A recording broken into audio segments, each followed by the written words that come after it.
Welcome to the marvelous land of Oz. I'm Mardell, reading Ozma of Oz by L. Frank Baum.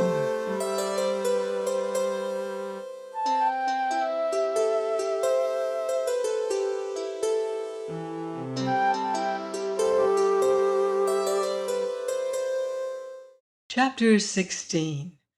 Purple, Green, and Gold. The yellow hen, stepping high and with an air of vast importance, walked slowly over the rich velvet carpets of the splendid palace, examining everything she met with her sharp little eyes. Billina had a right to feel important, for she alone shared the Gnome King's secret and knew how to tell the objects that were transformations from those that had never been alive. She was very sure that her guesses would be correct, but before she began to make them, she was curious to behold all the magnificence of this underground palace, which was, perhaps, one of the most splendid and beautiful palaces in any fairyland. As she went through the rooms, she counted the purple ornaments, and although some were small and hidden in queer places, Billina spied them all and found the entire 10 scattered about the various rooms. The green ornaments she did not bother to count, for she thought she could find them all when the time came. Finally, having made a survey of the entire palace and enjoyed its splendor, the yellow hen returned to one of the rooms where she had noticed a large purple footstool. She placed a claw upon this and said, "Ev!" And at once the footstool vanished, and a lovely lady, tall and slender, and most beautifully robed, stood before her. The lady's eyes were round with astonishment for a moment, for she could not remember her transformation, nor imagine what had restored her to life. "Good morning, ma'am," said Billina in her sharp voice. "You're looking quite well, considering your age." "Who speaks?" demanded the Queen of Ev, drawing herself up proudly. "Why, my name's Bill by rights," answered the hen, who was now perched upon the back of a chair. "Although Dorothy has put scallops on it and made it Billina. But the name doesn't matter. I've saved you from the Gnome King, and you are a slave no longer." "Then I thank you for the gracious favor," said the Queen with a graceful courtesy. "But my children, tell me, I beg of you, where are my children?" And she clasped her hands in anxious entreaty. "Don't worry," advised Billina, pecking at a tiny bug that was crawling over the chair back. "Just at present, they're out of mischief and perfectly safe, for they can't even wiggle." "What mean you, O kindly stranger?" asked the Queen, striving to repress her anxiety. "They're enchanted," said Billina, "just as you have been, all that is, except the little fellow Dorothy picked out. And the chances are that they have been good boys and girls for some time, because they couldn't help it." "Oh, my poor darlings!" cried the Queen with a sob of anguish.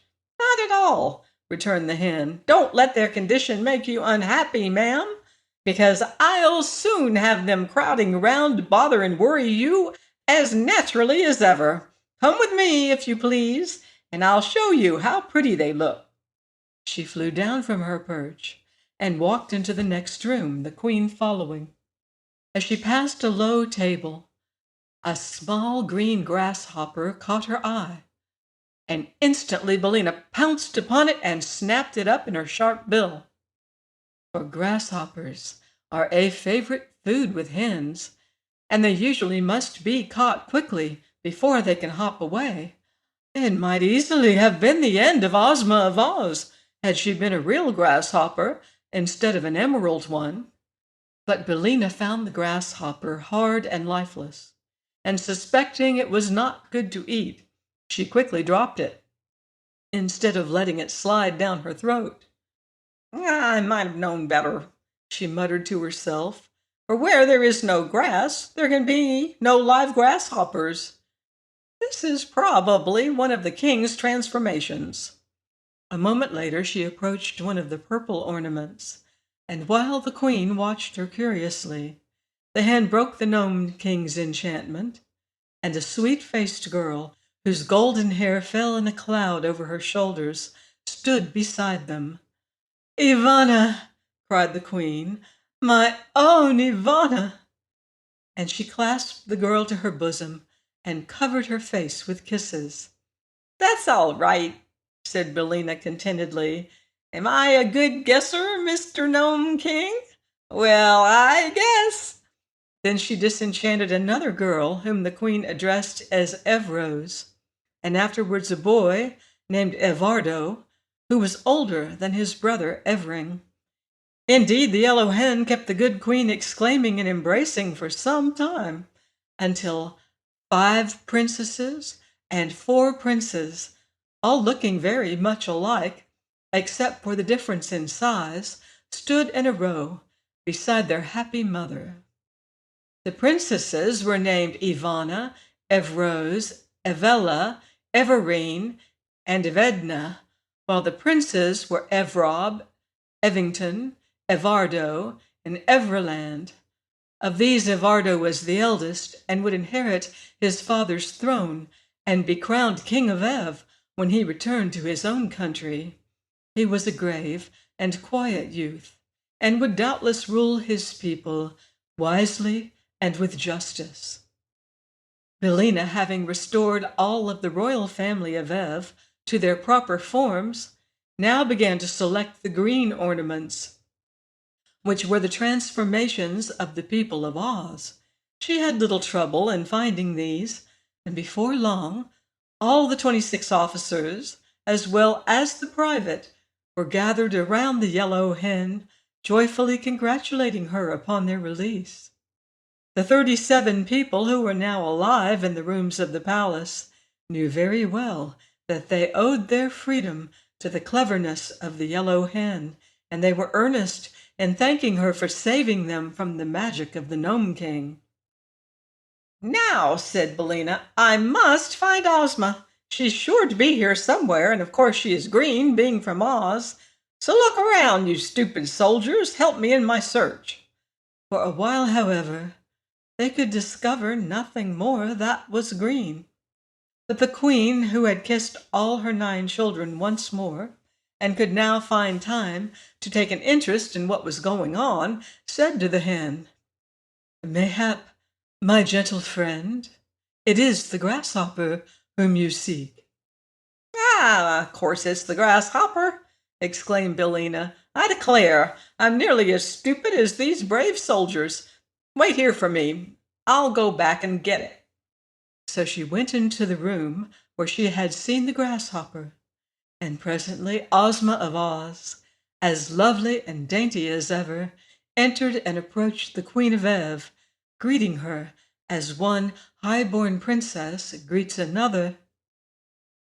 "And where are my friends, the Scarecrow and the Tin Woodman?" asked the girl ruler, when these courtesies had been exchanged. "I'll hunt them up," replied Billina. "The Scarecrow is solid gold, and so is Tik-Tok. But I don't exactly know what the Tin Woodman is, because the Gnome King said he had been transformed into something funny." Ozma eagerly assisted the hen in her quest, and soon the Scarecrow and the Machine Man, being ornaments of shining gold, were discovered and restored to their accustomed forms. But search as they might, in no place could they find a funny ornament that might be the transformation of the Tin Woodman. "Only one thing can be done," said Ozma at last, "and that is to return to the Gnome King and oblige him to tell us what has become of our friend." "Perhaps he won't," suggested Billina. "He must," returned Ozma firmly. "The king has not treated us honestly, for under the mask of fairness and good nature, He entrapped us all, and we would have been forever enchanted had not our wise and clever friend, the yellow hen, found a way to save us." "The king is a villain," declared the Scarecrow. "His laugh is worse than another man's frown," said the private with a shudder. "I thought he was honest, but I was mistaken," remarked Tick-Tock. "My thoughts are usually correct, but it is Smith and Tinker's fault if they sometimes go wrong or do not work properly." "Smith and Tinker made a very good job of you," said Ozma kindly. "I do not think they should be blamed if you were not quite perfect." "Thank you," replied Tick-Tock. "Then," said Billina in her brisk little voice, "let us all go back to the Gnome King and see what he has to say for himself." So they started for the entrance, Ozma going first, with the Queen and her train of little princes and princesses following. Then came Tick-Tock and the Scarecrow, with Billina perched upon his straw-stuffed shoulder. The 27 officers and the private brought up the rear. As they reached the hall, the doors flew open before them, but then they all stopped and stared into the dome cavern with faces of astonishment and dismay, for the room was filled with the mail-clad warriors of the Gnome King, rank after rank, standing in orderly array. The electric lights upon their brows gleamed brightly. Their battle axes were poised as if to strike down their foes, yet they remained motionless as statues, awaiting the word of command. And in the center of this terrible army sat the little king upon his throne of rock, but he neither smiled nor laughed. Instead, his face was distorted with rage, and most dreadful to behold.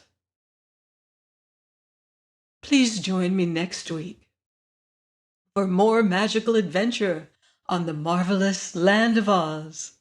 Goodbye for now. See you in Oz.